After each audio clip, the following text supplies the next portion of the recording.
asoipa Atini Video Studio.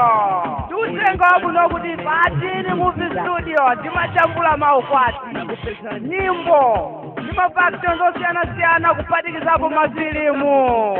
Atini Studio timachambula msotitunzi zomwe zimasukidwa pompo. ID photos, komanso ma passport photos, komanso photocopies zikuteka.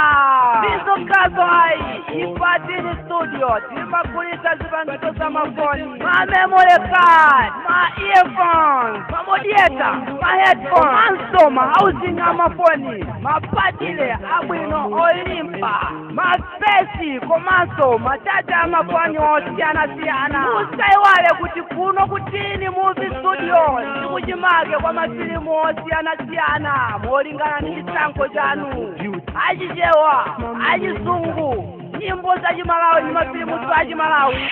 Zinanga tilomali cha defao bute kuchokera komwe uko kulimbi ndikuti lero mukafuna mafilimu omasuli achichewa ndendi Dini Studio komanso akunja komanso kuyikisa nyimbo mumaflash mumemory card muli monse pitani ku Dini Studio moto kuti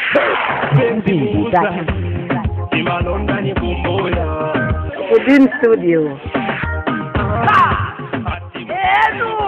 Kuitaniraku wati maonda mkumbuyo. Nanuso zasuzumileni ndikuona kutsogolo, mwina ndikuiwala kumbuyo.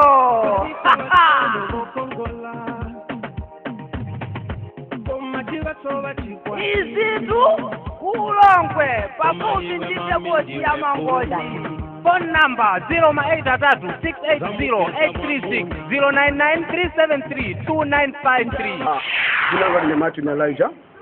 Mukafuna mafilimu, mukafuna shoot za mafilimu abo Dini Studio Production 2015 production ndikawawa kwacho Studio ilu wasoneni noka kuti malonda ni usokolo.